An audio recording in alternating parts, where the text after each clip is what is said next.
Students, now we'll see or discuss Unit 3 Nuclear Measurements.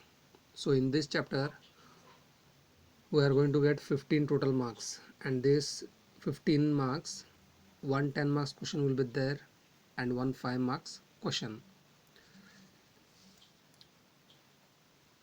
So first we should know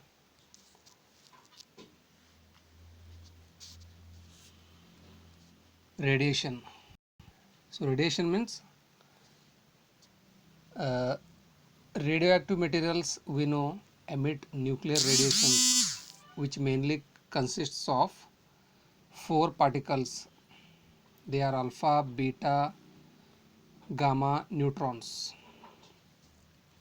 So now let us see little introduction.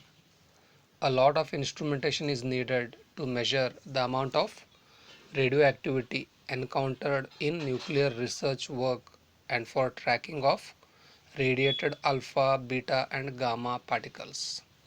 The energy of this particle is absorbed by other molecules, producing chemical changes, ionization or other reactions.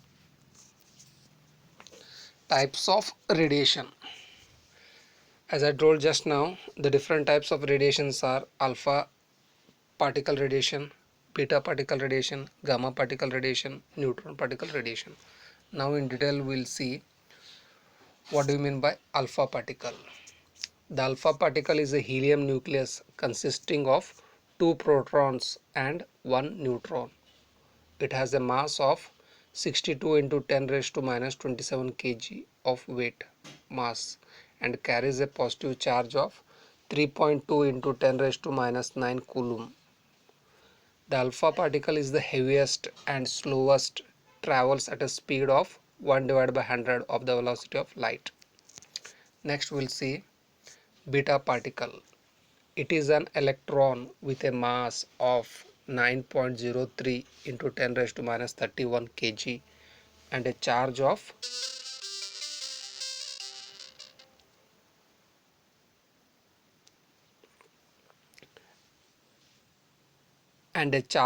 1.6 into 10 raised to minus 19 coulomb.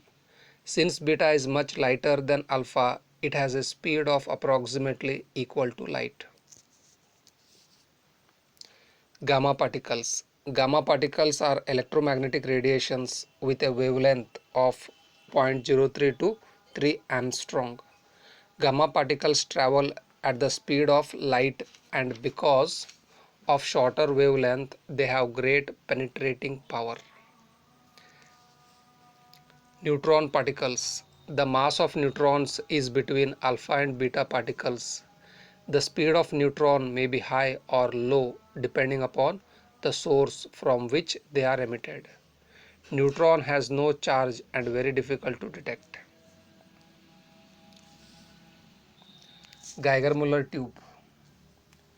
So if we see the figure very carefully, so it consists of a tube. So there is a thin window, so we are letting the radiations, and there are two cathode plates inside, and these cathodes are connected to a battery, and it is connected with help of resistor. Now we will see the working principle. The Geiger-Müller tube is frequently used for detection and measurement of alpha, beta and gamma rays. This tube is a diode consisting of a cathode, which is a long metal cylinder, and an anode, which is a fine wire running through the center of the cylinder. Both of them are mounted in a thin walled airtight glass envelope sealed by an extremely thin window through which radiations may pass. The air is removed from the envelope and a small amount of inert gas like argon is added. The voltage of the battery is kept below the ionization potential. So what is ionization? It is the energy necessary to remove an electron from the neutral atom, or required to remove the most loosely bound electron, that is valence electron, is called ionization potential of the gas. If radiation penetrates through the window and enters the envelope, will ionize some of the gas atoms. The resulting negative ion go towards anode and positive ion towards cathode. In their travel, the ions collide with other atoms, causing them to ionize. This continues till whole of the gas atoms are ionized. This causes current flow through the resistance R and results in output voltage proportional to the intensity of the radiation.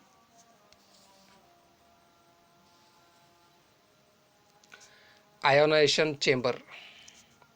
So in the figure we are able to see radiation is coming inside. So there is a small gap through which radiations have to come inside, and there is a rod which protrudes, which passes through the insulating material,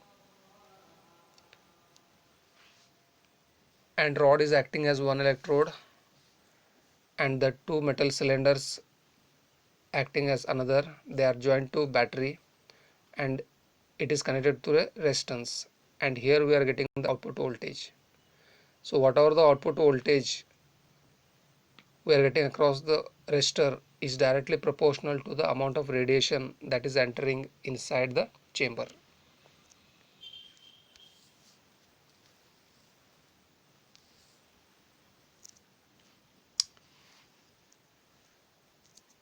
The ionization chamber, it is a metal cylinder sealed at one end by a window. The other end of the cylinder is closed and a metal rod center electrode protrudes outside the cylinder on this end. The central electrode is grounded through resistance R. A positive potential is applied to the outer electrode. The chamber contains a gas which may be nitrogen, argon or methane. When radiation enters the chamber, some of the atoms of the gas are ionized. The resulting ions travels towards the respective electrodes. During rushing, these ions collide with other atoms, causing them to ionize. As the positive ions collect on the central electrode, the DC potential of the electrode is increased, causing current flow through the resistance R. This voltage may be then amplified and measured. Last one we'll see scintillation counter.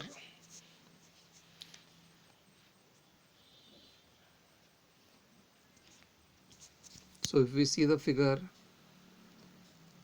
since it is a crystals, scintillation crystals, it has been named as scintillation counter. So it consists of a multiple photo multiplier tube, thin aluminum housing. So radiations are let inside and we are getting the output voltage.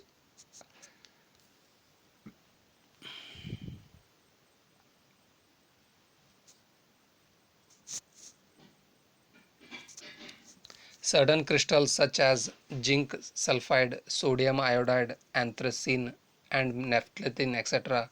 produce a brief flash of light each time they are struck by an alpha or beta or gamma particles. The production of a flash of light by striking the crystal mentioned above with alpha or beta or gamma rays is called scintillation. This principle is employed in a nuclear radiation sensor called scintillation counter.